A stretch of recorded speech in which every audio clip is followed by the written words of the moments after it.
Hello, everyone, and welcome to another one of our short form financial wellness webinars. Today's topic is going to be on the Medicare open enrollment period that's just recently started. As many of you know, we do webinars throughout the year. Typically, we do longer form, 1 hour seminars or presentations when we'll bring in experts from their field to share their information with you. We've done webinars on estate planning, on end of life planning, cybersecurity, and many others. So be able to find this video and those recordings as well available on our website and on our YouTube page. Yes, we do have a YouTube channel, so please feel free to find these and other recordings there. Today, as I said, that we're going to be focusing on the Medicare open enrollment window. So that started last week, October 15th through December 7th. This video is going to be best for those who are starting enrolling for the first time or for those who are already enrolled in Medicare. So while I was preparing for this webinar, I came across a very surprising statistic that said a staggering 79% of Medicare beneficiaries do not compare their options and plans despite frequent shifts in coverage and price every year. So many people have just signed up for their first time, picked a plan, and have stuck with it despite changes that have happened throughout the years. Another part about this video, I'm going to stay very high level with what we're going over. Everyone is so different, right? We call this in the industry a brother-in-law conversation. So my brother-in-law is using this plan, or my brother-in-law is doing this, but things are different, right? It depends on your health, it depends on what medications you're taking, what doctors you have, if you're traveling, what's your budget.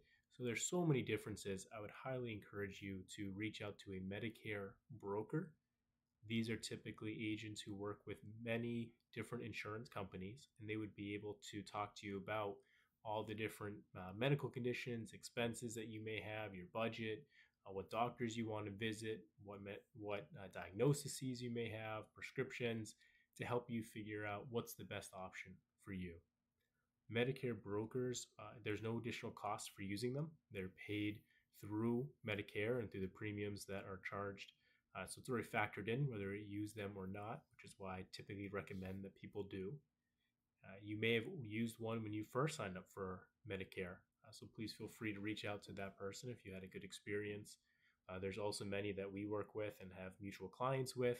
So if you don't know someone and you would be interested, please feel free to call our office and we could give you some recommendations for local Medicare brokers. And then many of you will start or probably have already started receiving postcards in the mail and other things that are inviting you to seminars and webinars. And so if that's someone that you have come to know and trust, you can feel free to work with them as well. One other thing I want to do to set the stage for today's video is just briefly discuss the different types of Medicare out there. So the Medicare enrollment is typically focused for Medicare Advantage plans. But there's both Medicare Advantage and then there's traditional Medicare.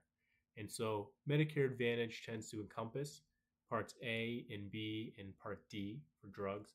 And it kind of connects all of them together.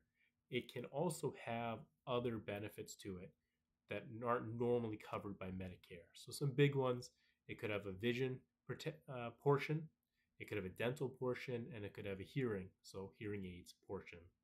And I've found many clients as they get older and deeper into retirement, those tend to be some major expenses for them. So having coverage through a Medicare Advantage plan can be important. Medicare Advantage plans also tend to be less expensive. However, one of the ways they do this is by using that more typical healthcare we were used to while working, and you may have hoped to get away from while you were moving to Medicare, namely using HMOs and PPOs and the dreaded pre-approval process.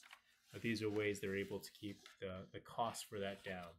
So some of the things to consider are your budget, right? Is using this lower cost option on a monthly basis most important for you? Travel. Do you travel across the country? Many clients in New Hampshire here are snowbirds. They go to Florida, they go to Arizona or New Mexico. We also have many that travel to visit grandkids. And so having a traditional Medicare would give them more flexibility than Medicare Advantage with an HMO or a PPO. So On the other side, you do have your traditional plan. As I said, you have parts A and B. Then oftentimes those don't cover everything. So people would add a Medigap policy or wraparound policy. And then they would also have part D for drugs. And that tends to be more expensive to go that route, but it's also a lot more customizable, meaning that wraparound policy, you can choose no wraparound and just do part A, B, and D. Or you could say, I want everything covered. I want no surprises. And you get the most comprehensive wraparound policy. You just pay a lot more per month for that premium to eliminate a lot of the surprises and deductibles and co-insurance. So there's a lot more flexibility in that end. There's also, it's a nationwide coverage, right? You don't have to pick for a in-network doctors. So it tends to be more flexible for you, and it tends to be, but it does tend to be more expensive. You're paying for those benefits. So just some things to consider, and again, a conversation to have with a Medicare broker. If you are more confident in doing it on yourself or just not comfortable working with a broker, we do have something as part of this presentation that will walk you briefly through using Medicare.gov to make that decision for yourself. So another part with this enrollment period is it is specific to Medicare Advantage. So this is for someone that is already on a Medicare Advantage plan and is looking to switch to a different one. Maybe your doctor is no longer in this HMO, so you'd like to use a different one. It may be someone that's on Medicare Advantage that's looking to drop off to traditional Medicare and get a wraparound policy instead, or it's someone that wants to get on Medicare Advantage. So this enrollment period is really, are you moving between Advantage plans, or are you dropping on or off of one? If you end the enrollment period on Medicare Advantage, so either you move from traditional to Medicare Advantage or you moved from one Advantage plan to another, you really have a second shot at this January 1st through March 31st. There's a special enrollment period where you can make another change. So you didn't realize something with your prescriptions, or you go to your first doctor visit and something is that you didn't understand. You realize I need to change my plans. If you're on Medicare Advantage, you can make a change at that point.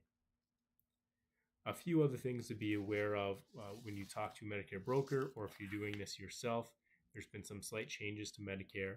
So effective 2026, there's a few plans on the Medicare Advantage side that will no longer be offered. So those, if you're already on it or you're planning to switch to them, you'll have to make a different decision. There are also, if you were dropping off Medicare Advantage to a traditional plan, there are certain wraparound policies that are not available to you. Or if you have one of those wraparound policies and you want to go to Advantage instead, you would not be able to get back into it once you go out. So some things to be aware of there.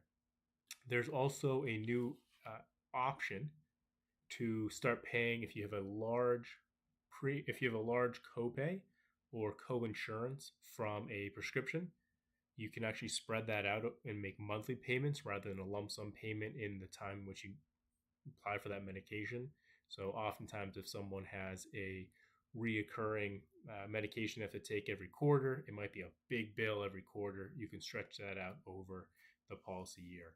So that is a new feature that's available in Medicare. It's actually started this year. Several plans offer them, but you do have to opt into it. So it's not just finding a plan that offers it, but once you're in that plan, actually opting in to that feature. A few other things, just again, if nothing has changed on your end, it's still worth shopping, because Part D formularies, even though you can get them from multiple different providers and they have to have a certain similarity between all of them, they don't all have to cover every medication or put every medication in the same order. So your medications may not have changed, but what is paid for by your Medicare may have. So you should shop that out to see if you should use a different provider. Same thing. If you're using an Advantage plan, make sure your doctor or their hospital system or whatever you use with some frequency has also not changed. If it has, figure out, do you want a new doctor or do you want to follow that person along, and you'd have to change plans to do that.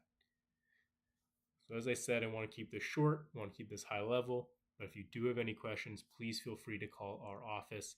You can reach out to Mike, Luke, or myself, and we're happy to answer questions or get you connected with a Medicare broker that we trust. That is something that you can do at any time. But again, this current open enrollment period is October 15th through December 7th. Thank you, and I hope you all have a great day.